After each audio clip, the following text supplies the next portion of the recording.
ป้าพี่น้องเอ้ยเนาะทางลมทางฝนผ่าอากาศเนาะเพราะว่าฮอดฤดูกาลฝนตกแล้วช่วงนี้ก็ได้เปิดผ่ามากะทักทายสบายดีพี่น้องFCปลาดุงบสุพนเนาะห้องพาดังพาเดิมพี่น้องเอ้ยตกแทะตกว่าโอ้ยเนาะสนวนกะอุกใจอย่างหนึงพี่น้องเอ้ยเนาะถ้าว่าเห็นฝนตกแบบนี้แล้วเนาะกะอุกมกอุกใจก็คือหลังเคาะหลังคาเฮือนทางสนวนพี่น้องเอ้ยตอนนี้กะน้ำทะลุทะดังลงมาเนาะอยู่พุ่นละใต้ผาพุ่นละจังไรก็แล้วกะสีพุ่นละขึ้นไปเบิ่งเพื่อนเบิ่งซ่านก่อนพี่น้องเอ้ยบาทนี่เนาะโอ้เนาะเปิดภาพมากับพี่น้องเอ้ยบาทนี่อยู่เทิงเฮือนเทิงซ่านบาทนี่ฝนตกลงมาแล้วพี่น้องเอ้ยน้ำก็ย่อยไหลลงมาพี่น้องเอ้ยบนอยู่บนนอนเนาะบนทากสนวนนอนขนาดนั้นเพราะว่ายังบ่ได้กั้นห้องให้พี่น้องเลยเนาะก็นอนแบบธรรมชาติเนาะยังบ่ได้เฮ็ดห้องเฮ็ดหยังนี่ก็ไม่ถมไม่ทูเพราะว่าน้ำมันไหลลงมาเนาะเครื่องของใส่ล่ะพี่น้องเลยเนาะบ่เป็นตาอยู่ตากินพี่น้องเอ้ยทัศนกะจ้าสิวันนี้ไรเนาะเห็นสภาพนี้แล้วกับเมื่อยจิตเมื่อยใจเมื่อยวัตถุสิ่งทุกอย่างพี่น้องเอ้ยเนาะก็คือว่าแหละจะสิแก้ไขเนี่ยอะไรพี่น้องเอ้ยแต่ปะคลองเขาก็ยังสีปลอดเลยเนาะจะมาเห็ดหลังคากับโมเมนต์โค้งง่ายๆพี่น้องเอ้ยเพื่อสิได้นี่ก็เมนเรื่องง่ายๆเนาะนี่ก็ทางสนองกับเพื่อสิได้มานี่ก็เป็นเงินเป็นคำของทั้งพี่น้องเนาะยืมกันไปมาเห็ดมาสั่งให้พี่น้องตัวที่ได้เนาะมาอยู่กับประมาณ7-8 ปีนี่แหละหลังจากที่ว่าเขาสั่งแล้วเนาะคือว่าพี่น้องเลยทรมานเนาะหลังคาหัวนี่ทะลุทลายลงมาพี่ตามประตูเลยพี่น้องเลยน้อยลงมาประตูก็หาวเทะหาวว่าน้อยลงมาเปียกเปื้อนเบิดบ่เป็นตะยูตะกินเอาผ้ามาเซ็ตมาถูย่อยลงมาพี่น้องเลยจะสิแก้ไขในอะไรทัศนะก็จนปัญญาไอเดียเรา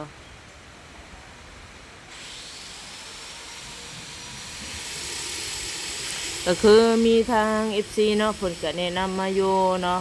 สนวนแบบสั้นเนาะแต่แรกๆก็ตัวบ่เปลี่ยนหลังคาใหม่โดดเพิ่นก็ว่าเนาะบ้านผมเคยทำมาแล้วมันเป็นอย่างนี้เนาะแก้ไขแล้วก็เหมือนเริ่มมาอย่างนั้นแหละเนาะทางสนวนก็เลยเอาซิลิโคนหั่นล่ะพี่น้องเอ้ยมาจอดมาติดเนาะแต่มันก็บ่อยู่คือว่าแหละแต่กับบ่ได้หัวนักซ้ำมือก่อนเนาะมือก่อนสินักกว่านี้พี่น้องเลยก็คือว่าแหละพี่น้องเนาะก็คือทัศนก็อยากเฮ็ดมาอยู่เนาะแต่ว่าคือว่าแหละเงินคำเกิมเกี่ยวฮะนี่ละมันบ่เพียงพอพี่น้องเลยแต่ชั่วโมงนี้เนาะทัศนหานี่ก็เลี้ยงปากเลี้ยงท้องหรือว่าส่งลูกเพียนเนาะก็แทบสิบ่รอดแล้วพี่น้องเลยก็มีความเพลินอยู่เนาะเพิ่นแนะนำมาก็คือว่าเป็นทางที่ดีเนาะขอบบุญขอบคุณทั้งเพิ่นนี่มันก็สิย้อยลงมาเนี่ยตามหูตะปูคือเก่าคือเดิมพี่น้องเอ้ยแต่ละจุดแต่ละบอนนี่เนาะจะสิแก้ไขในรายทางสนองก็ได้สาใจก็อยากดื้อหลังคาใหม่เฮ็ดใหม่พุ่นล่ะเนาะถ้าว่ามีเงินมีงบพี่น้องเอ้ยถ้าว่าลื้อออกแล้วเนาะมันก็ต้องได้บ่แม่นว่าเปลี่ยนแต่สังกะสีเนาะเปลี่ยนทั้งใหม่ทั้งยังเพราะว่ามันดอกมันเลาะพี่น้องเอ้ยพวกแต่ละจุดแต่ละบอนเนาะทักษณะก็จักสิว่าในใดเนาะเมื่อยแล้วก็จนปัญญาเขาว่าเลยพี่น้องเอ้ยเพราะว่าเฮาก็ช่วงนี้ก็หาเงินหาคำก็คือว่าเนี่ยบ่พอได้เนาะบ่พอได้บ่ฮู้ว่าสีขายจักสีในใดเฮากับบ่มีทุนมีฮ้อนให้พี่น้องเอ้ยค้าขายไงมือก็เราต้องมีทุนแล้วก็มีฮ้อนเนาะ ลงไปเปียกเบิดตัวทิพย์ตัวแดนเนาะที่ว่าทางสนวนถ่ายรีวิวให้เบิ่งแต่ละจุดละจุดเนี่ยคือว่าหัวเบิดเนาะอันนี้เนาะขอหลังคามีกระบอนอยู่บนนอนทางน้องกวักเพิ่นพี่น้องเอ้ยกับเปียกคือกันเนาะเป็นตาลุตนทั้งลูกหลับพี่น้องเอ้ยอยู่นอนกะแบบค่อนข้างลำบากเนาะต้องใหญ่บอลหรือว่าดึงที่อยู่ที่นอนออกมาจากน้ำหลักเซ็ตโทพวกย่อยเบิดคือกันพี่น้องเอ้ยนี่สภาพเพื่อนซานบ่เป็นตาเอาเลยเนาะแทบที่บ่อยากบรรยายพี่น้องเอ้ยเนาะมันเมื่อย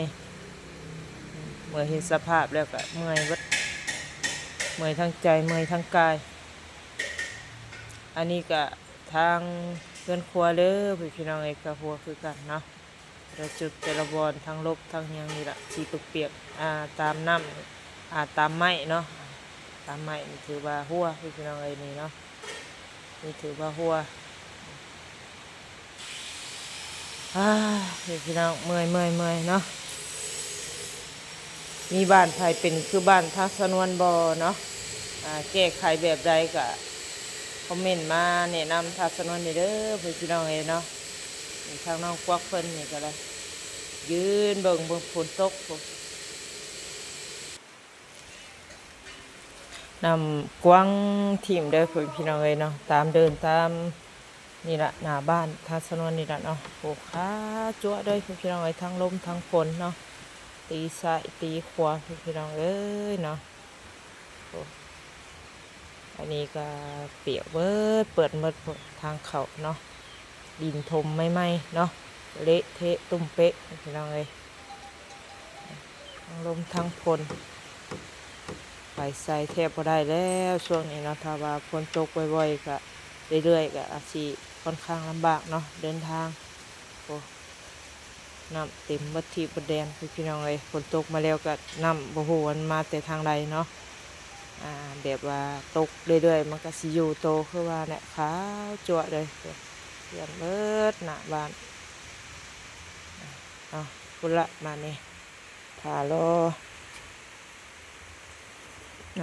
ฝนตกเนาะหยุดตกพุ่นละเดี๋ยวทางสนวนกสิรีวิวเนาะยังชานให้เบิ่งอีกที่นึงพี่น้องเลยรอบเพื่อนนี่แหละเนาะนี่ก็โต๊ะตั้งเปียกเบิดเนาะบ่มีห้องมองซิวพี่น้องเลยรอบข้างๆนี่ก็เปียกเบิดพวกนี่เนาะสาเหตุที่ว่าฝนตกลงมานี่แหละหลังคาบ่สมบูรณ์พี่น้องเลยพวกย่อยลงมาประตูเปื้อนเบิดที่เบิดแดนบ่เป็นตาเอาซะสภาพเนาะขอบคุณละน้องพี่น้องเอ้ยหลังจากเส้นสุดเนาะฝนหยุดฝนเศร้าแล้วเนาะโอ้ป้าทางสนวนกะสะออนน้ำสะออนในพี่น้องเอ้ยเนาะขาวจั๊วอยู่พี่น้องพวกทงไห้ทงนาเนาะนี่กะนาดินนาเดินป้าตูสำไห้นาให้หนึ่งถ่วมขึ้นมาเลยเนาะชายทางนั่นแหละเนาะทางสนวนตะกี้ก็โอ้ยถ้ามีพระพุทธใหญ่เพิ่นถมให้เนาะต่อเติมอีกเพิ่มอีกก็คือสีถ่วมไม่ได้ว่าพี่น้องเลยเนาะนี่น้ำถนนหนทางบ่เป็นตาไปตาเที่ยวเลยเนาะทำใส่ห้องเต็มอันเนี้ยเนาะเพราะว่าทางสนวนนี่ก็บริสุทธิ์ทอใส่เนาะทุกคนเนาะนี่เนาะตันเลยเนาะหลังจากผลยศเนาะการรีวิวนี่แหละเฮือนซานให้พี่น้องเบิ้งพี่น้องเลยก็คือเห็นแล้วละเนาะน้ำทะลุทลายโอ้ยนอนเทศจะบ่ได้เนาะเปียกเปื้อนเบิดเนาะกระทัศนนกะเมียนมัดเห็นสภาพเพื่อนซานแล้วทัศนนก็โอ้ยเบิดกำลังใจเนาะแล้วก็อ่อนจิตอ่อนใจพี่น้องเลยเพราะว่าโมเมนต์บรรทัดสนวนบ่ได้เฮ็ดหยังเนาะน้ำเฮือนเนาะก็เฮ็ดเบิดเงินก็รายเติบเนาะก็เป็นละทั้งไอ้เพิ่นเนาะซอยเข้ามาทัดสนวนก็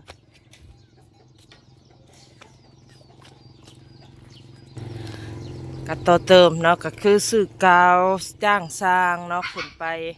เฮ็ดหลังคาเนาะช่วงนั้นเนาะ เบิดเงินหลายเติบพี่น้องเอ้ยเนาะแต่ที่แรกเฮ็ดกะสีคืออยู่เนาะพี่น้องนี่เนาะเอากาวหรือว่าซิลิโคนหั่นน่ะเนาะมายิงหูน็อตใส่น็อตไม้ลบไม้เนาะเพื่อว่าบ่อยากให้หัวละให้ลูกเต้านอนรับสบายบ่ให้ผลหัวผลหยังปันนี้สากลงมาแล้วก็หัวแน่เนาะแต่ว่านักกว่าเก่าบ่กะบ่เนาะพี่น้องเนาะกะยังหัวคือเก่าหั่นน่ะเนาะหมองกลางๆนี่ล่ะก็เลยแบบโอ้ยเนาะเห็นสภาพแล้วก็จักสิบาในไรทัศนนก็อ่อนจิตอ่อนใจเบิดกำลังใจเนาะมีกำลังใจแล้วพี่น้องเอ้ยจนปัญญาบัดนี้เนาะจะสิเอาเงินใส่มาดื้อหลังคาใหม่เฮ็ดใหม่เนาะให้มันสมบูรณ์แบบอยู่นอนก็สบายแน่นิดนึงเนาะถ้าบาหลังคาหัวก็คือว่าแหละพี่น้องเอ้ยเนาะนอนกระแทกสิบอยากได้พละลำบากลำบนคือว่าแหละเอาซิลิโคนมายิงแต่ก็เปลี่ยนน็อตเปลี่ยนยังเนาะตะกี้มันสีใส่ตะปูเนาะพี่น้องเนาะมาเปลี่ยนเป็นน็อตไก่ย่างหัวคือเก่าพี่น้องเอ้ยก็คือในคลิปหั่นละทางสนวนก็โอ้ยสิเบิดปัญญาจนปัญญาละละพี่น้องเอ้ยจักสิว่าแนวไรเนาะพี่น้องเอ้ยก็คลิปประมาณนี้ละเนาะทางสนวนก็ได้ก็สิได้ขอจบคลิปก่อนบรรยากาศเศร้าๆพี่น้องเอ้ยก็ขอขอบคุณเด้อ FC ปารุงบัดสุขคนที่เข้ามาติดตามแล้วก็รับชมเนาะเมื่อคลิปทางสนวนแล้วก็อยากขามโฆษณาเนาะพี่น้องเนาะโอ้ป้าเด็กๆคนที่ไปโรงเรียนแล้วอันนี้ไปได้เศร้าเท่ลูกสบายดีเอาเงินเท่าไรเนาะไปโรงเรียนมานี่20,000เอาไปซื้อยังลูกไปน้ำมือแก้วบ่บ่ได้ไปส่งมานี่ครูเพิ่นสิขี่รถไปฟาดน้ำมือแก้วไปสาคอยไปคอยมาแล้วลูกเด้อบ๊ายบายตั้งใจเรียนเด้อเอาพี่น้องเอ้ยเนาะเพิ่นก็7 โมงกว่า8 โมงย่างแล้วเนาะเข้าห้องเรียนลมฝนทะลุทะลำพี่น้องเอ้ยทะลุลงมาเมื่อคืนนี้ทั้งลมทั้งฝนแทบบ่อยากสิเว้าเลยทางสนวนก็ได้เอาจังไรคลิปนี้ก็สิประมาณนี้ละพี่น้องเอ้ยเนาะพบกันคลิปหน้าขอกล่าวมาสบายดี